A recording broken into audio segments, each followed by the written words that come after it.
Parliament ఎన్నికలు సమీపిస్తుండటంతో పార్టీల ఆఫీసుల్లో సందడి మొదలైంది. టికెట్ల కోసం ఆశావాహులు ముమ్మర ప్రయత్నాలు చేస్తున్నారు. ఎలాగైనా టికెట్ తెచ్చుకోవాలని పార్టీ ముఖ్య నేతలను కలిసి తమ అదృష్టం పరీక్షించుకునే పనిలో ఉన్నారు.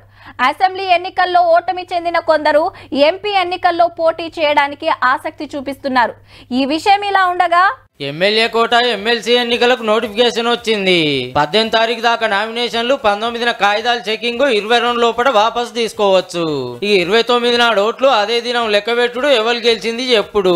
అయితే 2 సీట్లకు ఏరేరుగా నోటిఫికేషన్ ఇచ్చే వరకు నిలబడ్డోళ్ల కాయిదాలలో 10 మంది ఎమ్మెల్యేల సంతకాలు కావాలి. ఈ లెక్కన కాంగ్రెస్ బీఆర్ఎస్ కే ఛాన్సు. మళ్ళీ ఒక్కదానికి 119 మంది ఎమ్మెల్యేలు ఓటేయాలనేది రూలు. ఇట్లా చూస్తే కాంగ్రెస్ కు 64 మంది, కారుకు 39 మంది ఎమ్మెల్యేలే ఉన్నారు కాబట్టి 2 సుత అధికార పార్టీలే గెలుస్తారు ఎట్లయినా. కాబట్టి చాలా మంది లీడర్లే లైన్లు ఉన్నారు.